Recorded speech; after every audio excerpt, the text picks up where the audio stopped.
Bom, eu acho que tudo começou quando eu era muito novo e eu cresci numa família religiosa, então eu vivia num ambiente de igreja.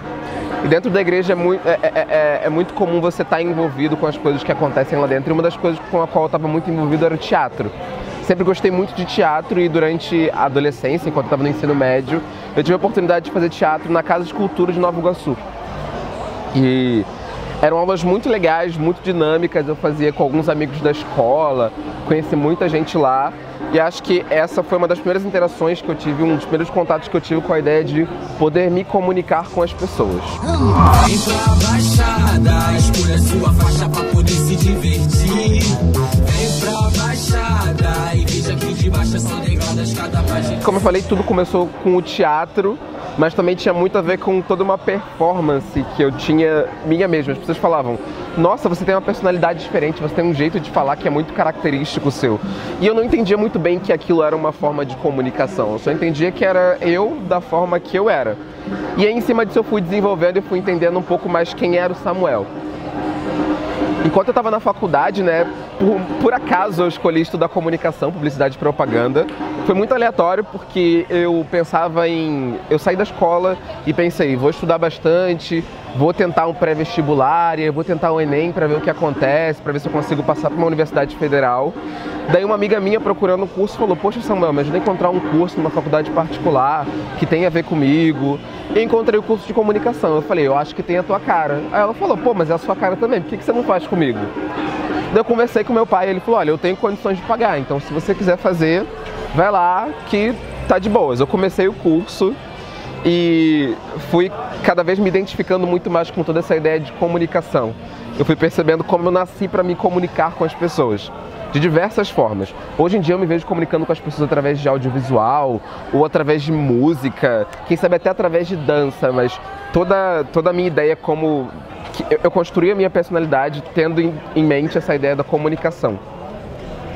E enquanto eu estava na faculdade, um amigo meu comentou assim, nossa Samuel, você é muito engraçado, você devia fazer um canal no YouTube. E eu falei, cara, canal no YouTube? Que besteira, pra que eu vou fazer uma coisa dessas? Não vai me servir de nada. Ele falou, cara, mas tenta, por que não? E eu sempre fui da ideia do por que não, nunca o porquê fazer, mas por que não fazer. Como eu tinha tempo, disponibilidade, materiais, eu tinha uma câmera em casa, eu gostava de fotografar as coisas, de registrar, eu decidi fazer um vídeo. E com esse vídeo eu aprendi a editar, porque antes disso eu não sabia nada de edição, não entendia nada desse mundo. E aí fui lá tentando descobrir como é que faziam as coisas, mexendo no computador, baixei o Sony Vegas, fui futucando e, enfim, meu primeiro vídeo, eu mostrei para os meus amigos da faculdade, eles acharam muito engraçado, acharam muito divertido. E aí eu publiquei na internet sem nenhuma pretensão, porque quando eu comecei o canal, como muita gente começa o canal, apesar de que hoje em dia as pessoas começam já com uma visão mais monetária, muito mais financeira, eu comecei o canal sem pretensão nenhuma, foi um vídeo que meus amigos sugeriram e que eu achava divertido. Fiz um vídeo falando sobre o 7 de setembro, que era uma pauta quente na época, porque a gente estava perto do 7 de setembro, só que eu demorei tanto para editar o vídeo que eu acabei publicando ele depois do 7 de setembro. Daí eu mostrei para os meus amigos, eles gostaram muito, acharam muito divertido. Muita coisa que a gente aprendeu desde a escola sobre esse dia. Ou não. E publiquei. Alguns dias depois, uma amiga minha comentou que na escola dela, que era numa cidade vizinha, tinham assistido o vídeo e mostrado para ela. E eu fiquei tipo, nossa, mas eu não divulguei esse vídeo, eu não coloquei no meu Facebook, eu não fiz nada disso. Como é que esse vídeo chegou nessa mina? E é muito legal como dentro da Baixada a coisa foi se espalhando, foi se multiplicando, como as pessoas compartilhavam uma com a outra. E com o passar do tempo em que eu continuei produzindo conteúdo para o YouTube, eu percebi que quanto mais eu falava de Baixada, mais as pessoas se identificavam e mais elas compartilhavam esse conteúdo por aqui. Hoje em dia, pelos contatos que eu acabei fazendo dentro da plataforma do YouTube, as outras pessoas que eu fui conhecendo e colaborando, o meu canal ele é mais visto no Rio de Janeiro, em seguida eu acho que na cidade de São Paulo, e depois é só Baixada, é Nova Iguaçu, Belford Roxo, São João de Meriti, Caxias. Baixada é tipo o grande público do meu canal.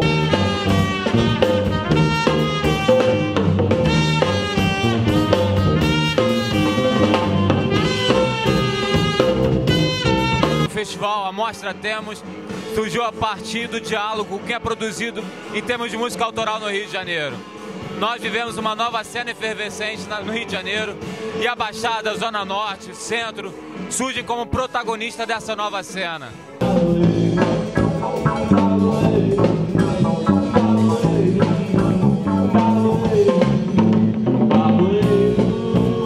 A gente já tinha tocado mais por essas bandas, né? A banda lá do centro do Rio. Mas a gente já, sempre gostou de tocar aqui, cara, por aqui. A gente já tocou no espaço também Silvio Monteiro, que tem em Nova Iguaçu, Buraco do Getúlio, e sempre quando que convidam a gente chega.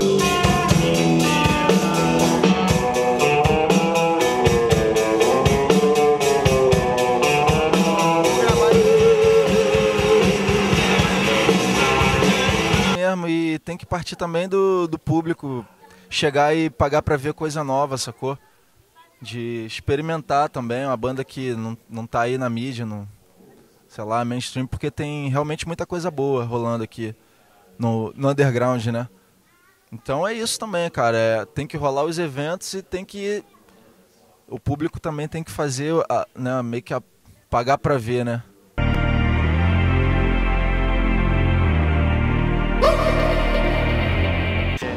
Cara, quando o YouTube Space chegou, a primeira coisa que eu pensei, enfim, Rio de Janeiro. Porque todas as coisas legais que acontecem sempre vão para São Paulo. Eu nunca achei que o YouTube Space viria para cá.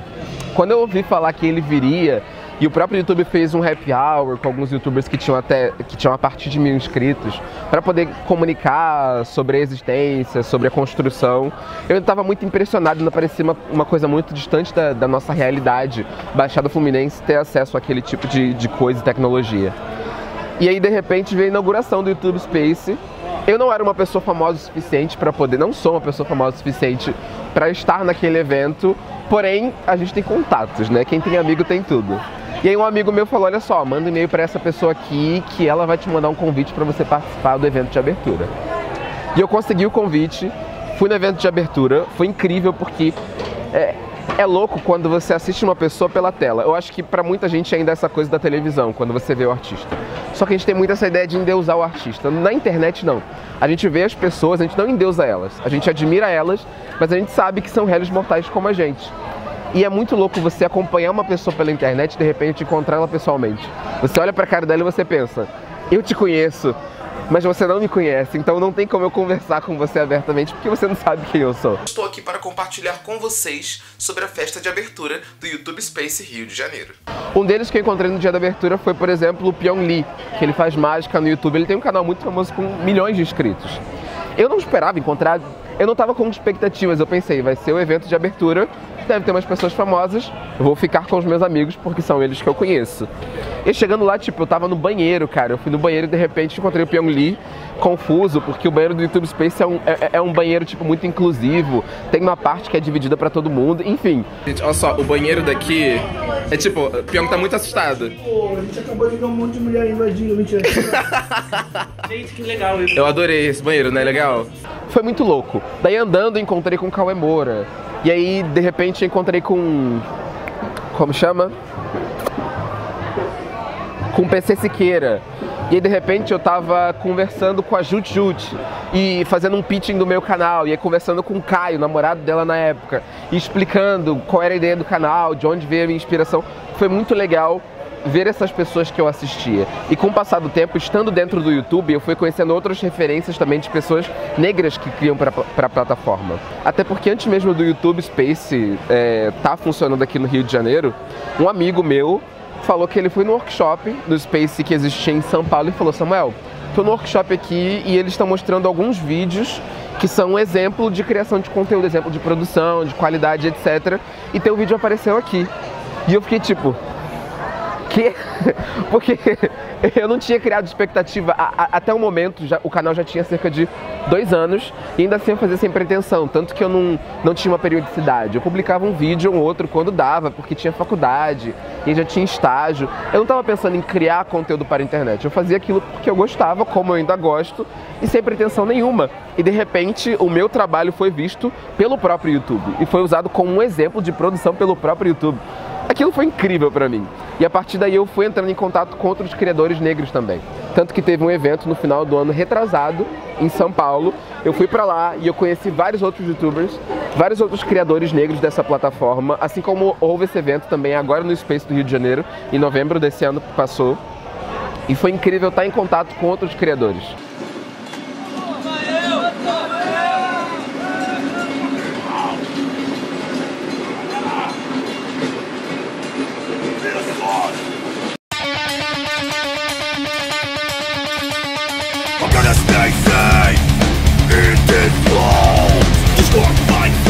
Então, essa banda ela surgiu, cara, de uma maneira assim espontânea, né? Foram uns amigos tocando um rock and roll em um quartinho, né? E ela foi se moldando, né? Esse primeiro momento, quem pode falar melhor aqui é o Gafanhoto, que participou desde o princípio dessa formação. Fala aí, Gafanhoto. Então, no início não tinha muito um segmento, a gente não sabia muito o que fazer, só queria fazer rock, só queria tocar rock, né? Aí foi quando foi entrando vários integrantes e foi mudando, até que chegou o Red e um outro amigo nosso e começamos a puxar mais pro lado do metal. Aí daí por diante começou o nosso caminho aí.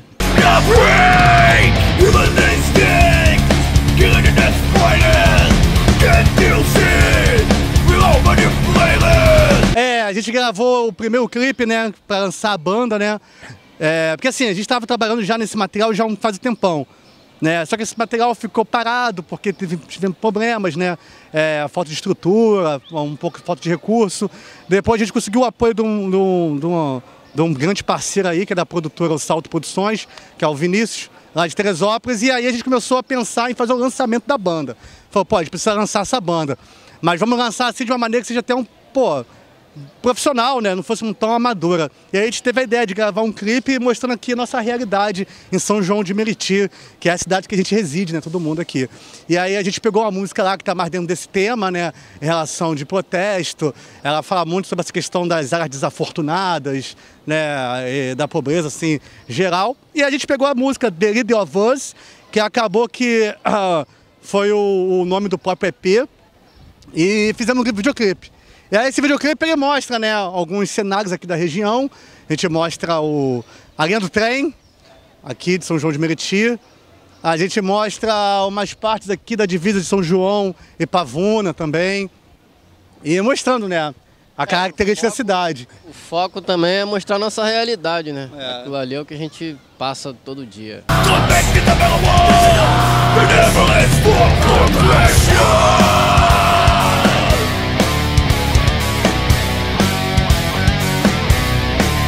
A letra fala sobre isso também, né? Fala muito sobre essa característica da violência e da pobreza, né? Na primeira parte da letra fala, né? How can I stay safe? Como podemos ficar seguros, né? E assim, a onda de criminalidade na cidade e a pobreza também, para poder compartilhar nossas riquezas, né? E reclama muito sobre a parte mais política, né? Porque fala que o The Leader of Us, né? Os nossos líderes, né? No caso, nossos líderes políticos aqui, poderiam olhar um pouco para nós, né? I won't want to live this way. I can't stand anymore, get me on. Esse é o primeiro clipe, né, da banda, foi o clipe de lançamento. É bem interessante esse clipe que está tendo uma boa notoriedade na internet, tá com 70 mil visualizações. Para uma banda que é desconhecida, pô, isso é, bastante gratificador, não? Isso é muito bom, porque a quantidade de banda que tem hoje em dia é muito grande. Para você crescer e mostrar o seu material é muito difícil hoje em dia. E para a gente ter chegado até onde a gente chegou, a gente está muito grato pelo público e pelo retorno que a gente está tendo das pessoas.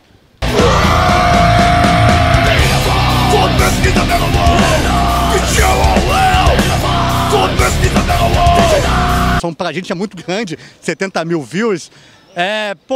Maravilhoso, porque assim, o videoclipe, né, fez muitas pessoas se identificarem com eles. Isso é bem interessante. Nos comentários tá sempre o pessoal falando isso. Dá uma olhada aí, galera, vê aí os compartilhamentos. Olha só, isso daí, é a cara do Brasil e tal. Então, teve muita identificação, né, com esse lado, né, da pobreza e tal.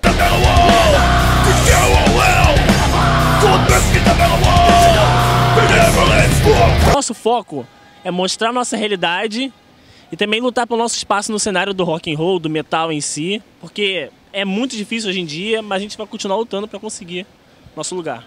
Pois é, e você ser um músico da Baixada Fluminense, cara, ser um músico do underground, é muito sofrimento, cara, porque assim, tudo a gente precisa arcar, né? Comprar uma corda de guitarra, uma peça de bateria, pô, qualquer coisa que a gente for fazer tem um custo. E a gente não tem apoio de ninguém, então a gente só faz realmente porque a gente gosta.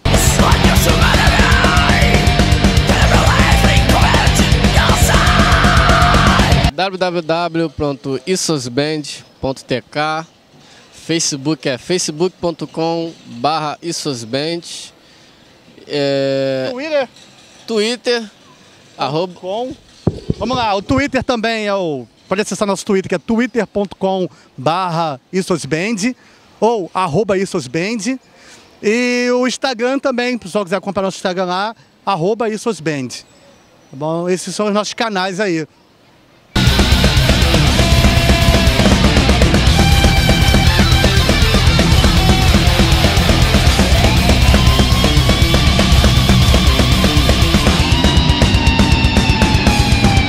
Bom. Eu vejo pessoas LGBT ocupando aquele espaço, isso é muito bom. Eu vejo minas ocupando aquele espaço, isso é muito bom. Mas eu não vejo gente da Baixada fazendo isso. E eu quero poder ver pessoas da Baixada fazendo isso. E quando eu chego no meu canal e eu reforço para as pessoas que eu sou da Baixada, é legal porque eu vejo nos comentários as pessoas falando: cara, é muito legal ver alguém da Baixada produzindo conteúdo, estando com outras pessoas grandes no YouTube que eu admiro. Porque essas pessoas não são inalcançáveis, elas são mortais como a gente, e a gente pode estar em contato com elas. Só que é muito difícil, no ambiente de Baixada, alguém levar fé na gente, levar fé que a gente vai crescer para poder chegar em algum patamar onde a gente pode ocupar esse espaço. E a gente pode ocupar esse espaço, a gente tem todo o direito, como qualquer outra pessoa que, por exemplo, cresceu na Zona Sul. A gente tem esse direito. Só que as pessoas são muito desencorajadas na realidade de Baixada, porque a gente entende que é uma realidade, que a situação financeira de todo mundo não é tipo bem abastada. Nem todo... Eu sou uma pessoa muito privilegiada, mesmo estando num espaço de periferia onde eu tô. Eu sei que outras pessoas não têm esse privilégio, e eu acredito que é muito importante a gente dar força um pro outro, para que a gente crie conteúdo como comunidade e a gente cresça como comunidade. Porque o YouTube quer unir as pessoas, mas é importante que a galera da Baixada também se una como comunidade para que a gente crie junto e mostre que daqui também tem produção de conteúdo. Durante o meu estágio na faculdade, a gente produzia para um programa de TV aberto, onde a gente falava das coisas maneiras que aconteciam na Baixada Fluminense. E aquele programa é um grande orgulho para mim até hoje. Ele não existe mais, mas assim, é um grande orgulho para mim até hoje, para mostrar que na Baixada tem coisa boa. Porque se eu chego lá no YouTube Space e eu falo: ah, eu moro em Nova Iguaçu, as pessoas ficam: nossa, Nova Iguaçu é longe, né? Eu falo: pô, é longe, mas é maneiríssimo. Ah, mas pô, vamos numa festa. Onde é que você quer ir? Eu falei: pô, tem sarau lá em Nova Iguaçu. Tem cineclube lá em Nova Iguaçu, é muito maneiro. Ah, mas vamos pro Rio. Eu falo: pô, no Rio, muito longe da minha casa, em Nova Iguaçu tem muita coisa maneira. Na praça, é de graça. Eu não preciso ter que me deslocar até o Rio e gastar milhões de passagens só para poder chegar num lugar maneiro. Eu posso fazer daqui mesmo, junto com a minha galera. Eu posso estar aqui ocupando esse espaço de rua, espaço de bar, espaço de praça, porque é um espaço que a gente tem para ocupar. Enquanto numa realidade mais centro, zona sul, metrópole, isso parece que não é uma coisa tão comum para eles. Eles não têm tanto essa ideia de comunidade como pessoas que ocupam o mesmo espaço dentro de um bairro estarem juntas. Isso é muito Baixada.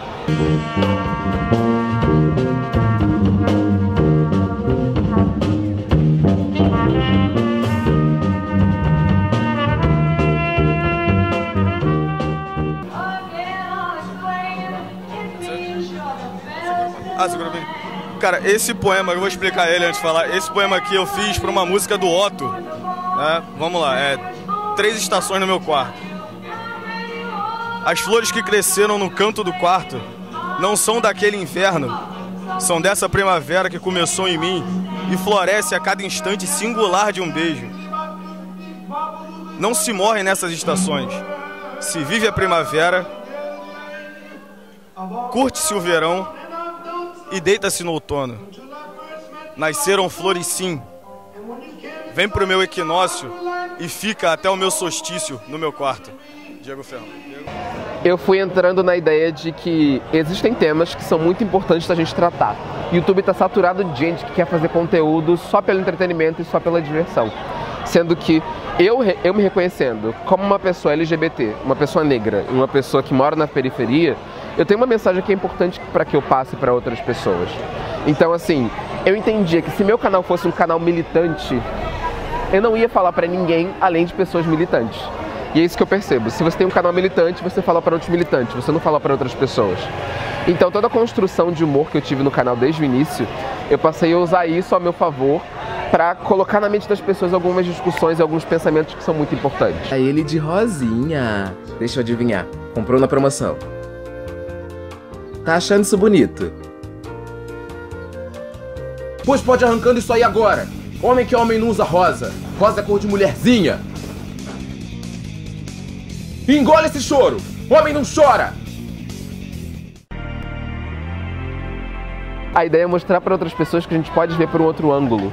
Não só olhando para o nosso umbigo, mas entender que existem outras realidades e que é importante levar em consideração a vivência de outras pessoas. De uma forma humorada, né? De uma forma bem humorada, porque eu sei que se eu falar sério, se eu falar sisudo sempre, as pessoas não vão me dar atenção, elas vão falar, ai, nossa, que coisa chata. Tá ali ele falando sobre questão LGBT, tá ali ele falando sobre a realidade de pessoas negras. E é um saco. Uma vez falaram, poxa Samuel, por que você não fala mais de questões de pessoas negras? Pô, eu acho muito importante falar sobre isso, mas eu não posso falar só sobre isso. Porque eu tenho o objetivo de ter um canal muito grande, muito expoente. E se eu falar só sobre temas de militância, por exemplo, eu sei que eu não vou chegar lá.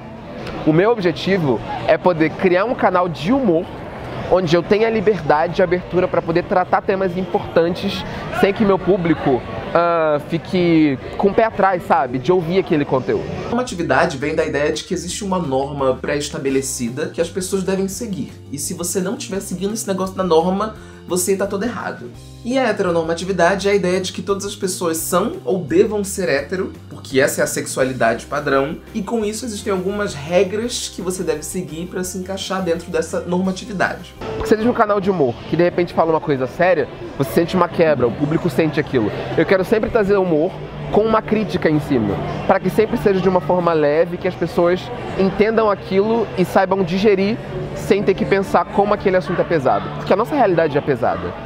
E eu entendo que, por exemplo, se canais muito grandes, que são de humor ou só de entretenimento em geral, trouxessem, mesmo que eles não trouxessem na própria fala, mas se eles trouxessem pessoas que falam de questões importantes para o canal deles, eles dariam visibilidade para elas.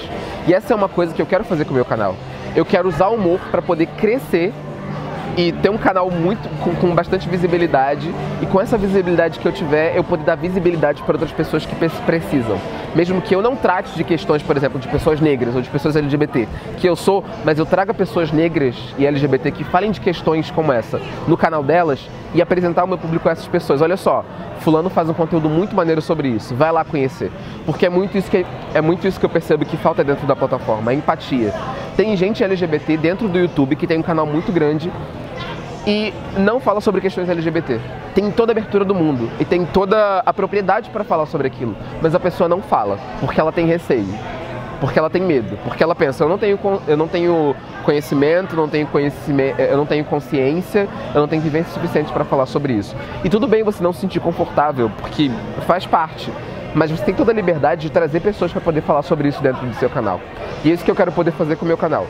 Usar humor para que ele seja um canal expoente, para que ele cresça e faça muito sucesso, e dentro desse sucesso trazer outras pessoas que tratam de questões muito importantes para discutir elas dentro da plataforma, porque não tem graça crescer sozinho. Apesar da gente ter YouTubers negros hoje em dia, mas a gente não tem uma abertura tão grande para eles, para nós no caso, né? Essa preocupação é que a gente tem que usar exatamente para isso, para ver a oportunidade que a gente tem e, né, empreender a partir disso. Mas é muito importante que a galera da Baixada se conheça e se junte para poder produzir conteúdo junto, porque é importante que a gente cresça junto. E agora eu sou agenciado, eu sou agenciado pela maior agência de youtubers negros da América Latina. Isso é uma parada muito importante. E eu sou da Baixada Fluminense. E isso é muito maneiro. Todos os outros criadores são, por exemplo, de São Paulo, cara. Todos os criadores muito grandes, com 300 mil inscritos, entende? E eu acho que sou o menor dos criadores, de todos, mas eu tenho uma visibilidade dentro daquele espaço. E mesmo dentro do YouTube Space, eu tenho visibilidade lá dentro, porque por ocupar aquele espaço, as pessoas sabem quem eu sou, as pessoas me conhecem e eu conheço as pessoas. Por isso que é muito importante ocupar, e é muito importante conhecer pessoas que também estão articulando e criando produções em cima dessa ideia de Baixada, em cima da ideia das próprias vivências. Vem pra Baixada, escolha sua. Isso.